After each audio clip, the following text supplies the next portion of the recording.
Hello everybody, welcome to my YouTube channel. So today I'm going to be talking about my worst childhood experience. It's like a really personal story, but I just figure since you guys have already subscribed, hint hint hint, you're basically like fam. So here goes. It was a very dark, rainy, no it wasn't, it was just, I don't know, I was in the 7th grade. I was all of 12 years old, and this boy in another class writes me a letter. And so you know how it is. I mean, when you're 12, I don't know, you're just at that point where you started being interested in the opposite sex, but still you all are still trying to pretend like you don't talk to each other and stuff like that. So like this boy, I don't think he'd even ever talked to me before that. And then, so yeah, he writes me this letter, and then he gives it to a classmate of mine to give it to me. And my classmate goes ahead and loses it in our school field. And then this letter is picked up by some other student who thinks the wisest thing to do would be to take this letter to the head teacher.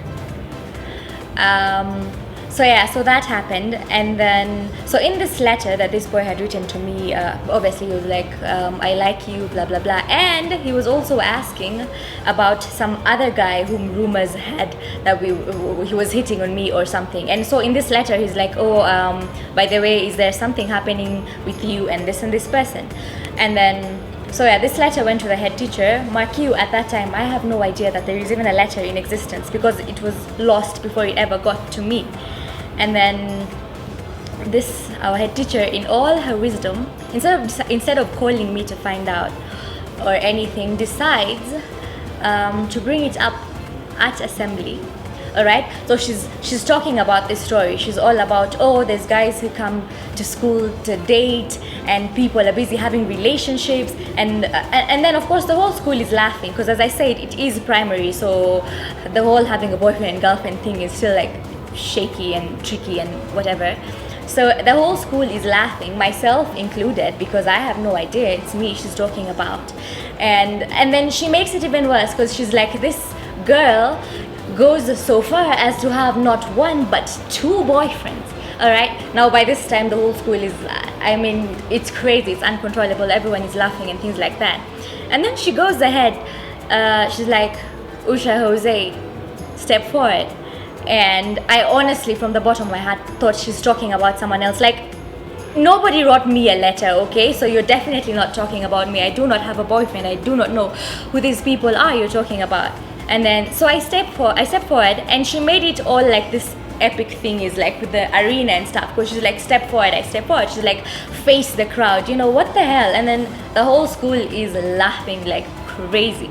And then, so I do face the crowd, and then she goes ahead to talk about all my faults and all the reasons why I am such a bad girl and things like that. And mark you, up until this time in my head I'm thinking, this is such a big mistake. I did not receive a letter. I have no idea what all this is about.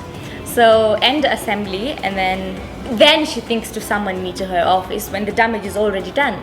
And then, so she asks me about the whole story and everything and blah blah blah, and then you just know how these things are, so it becomes a snowball thingy, and the next thing you know, there's like 25 people who've been called for dating and things like that. And then she has this boy read the letter to me. So I explained to her, I'm like, yo, I don't even know what this is about. And then, so she calls the guy, and then the guy is like, yes, I gave the letter to so-and-so to give it to her, but it never even got to her, right? So there's 25 of us in that room, and then she makes him read it out loud to everybody in the room. That's the first time I'm actually hearing the words of this letter, and she actually called me out on parade in front for it. And then, so yeah, he reads the letter and everything, and it's just messy and sticky. So here's the really sad part, is that at one point, because I think the week before I'd been in trouble or something, and then my dad came to school, and he was like, no, Usha explained it to me, it's like this and like this and like that. So now this week, when this whole thing blew up, she's like, and don't you dare run to your daddy. And I mean, what type of a teacher does that, you know? And then at that time, you're just small and naive and you think teachers are everything. So I actually didn't tell my dad any of the stuff. Meanwhile, the whole school thinks I am the cheapest girl running around with two men at the tender age of 12. Speaking of cheap, one of the other things that she made me do in front of people was spell the word cheap. And she was like, Usha, why are two boys interested in you? And the rest of the girls, there's not a single boy interested in them. Do you think it's because you're pretty? And then of course you have to shut up because at that point you don't know what the right answer is. And then she's like, can you spell the word cheap? So I actually had to spell it out. I'm like, CHEAP. And she's like, yeah, that's right. That's why these guys are hitting on you. It's because you're cheap. That's why these guys didn't choose any other person but you. That's why you constantly keep getting guys hitting on you while the rest don't. It's because you are freaking cheap. And then she made me wash the school toilets. Anyway, that was all of us. That was everybody else who was called out on this whole thingy. But see, the thing is, for most of these people who were called out, they were dating and things like that, okay? But I wasn't. And I was the one who got called out on parade. So anyway, yes, I washed the toilets. I never told anyone about it. I was the school jock for the longest time. And okay, you know what? I can get over all that. All right, I really can. The one thing that makes me so very upset is that, of course, after she called me and she found my side of the story, and after this guy said, yo, the letter never even got to her, and things like that, she actually went, I was in class 7 at that time, so she went to the 8th graders and she told them, because she used to teach them math, I think, and during one of her math lessons, she was like, yo, by the way, it wasn't Usha's fault, this and this happened. She never had the guts to come and tell me to my face. She never apologized to me. She never did anything.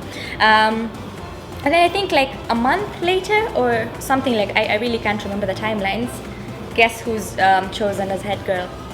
Like that was her apology to me. Like she just couldn't come right out and say, I'm sorry, I humiliated you. And you know, the best thing at that point would have been to stand at assembly and actually just correct stuff. But instead she decides, yo, I'm just gonna make you head girl.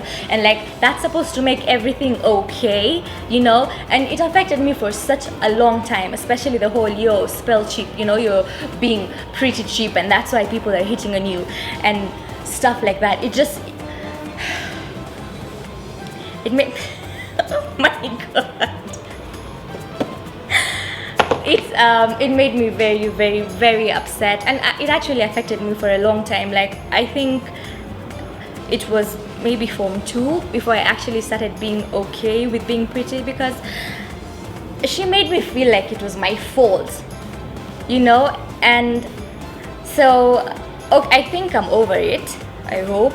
Am I? Do I sound like I'm still okay? Of course I'm still bitter because she never apologized. And most of the people, like apart from my classmates and my friends, I mean the rest of the school, they never got to know the whole story. So as far as they're concerned, even right now when they see me on Facebook and stuff, they're like, ah, that's the chick who started dating in freaking class 7 and dated 2 boys and stuff like that. Wow, I have just ranted on and on. Anyway, so yeah, that's my personal story. It was really upsetting and she never apologized. I actually never even met her after high school, and my family doesn't even know this story. Nobody knows this story, but it affected me for such a long time. But yeah, I'm okay now, and I'm glad I'm pretty now. So yes, end of share story of how I was slut shamed. I had to bring that up so that it doesn't look like a clickbait thingy. So thanks for watching. If you haven't subscribed, you know this is technically cheating. This was only for my subscribers because, as I said, it's a very personal story. So please do subscribe and then let me know. I'd love to know your personal stories. If they're not too personal, don't put me in some situations where I'll have to answer questions in court, come up as your witness or anything. But yes, please do subscribe and see you next time.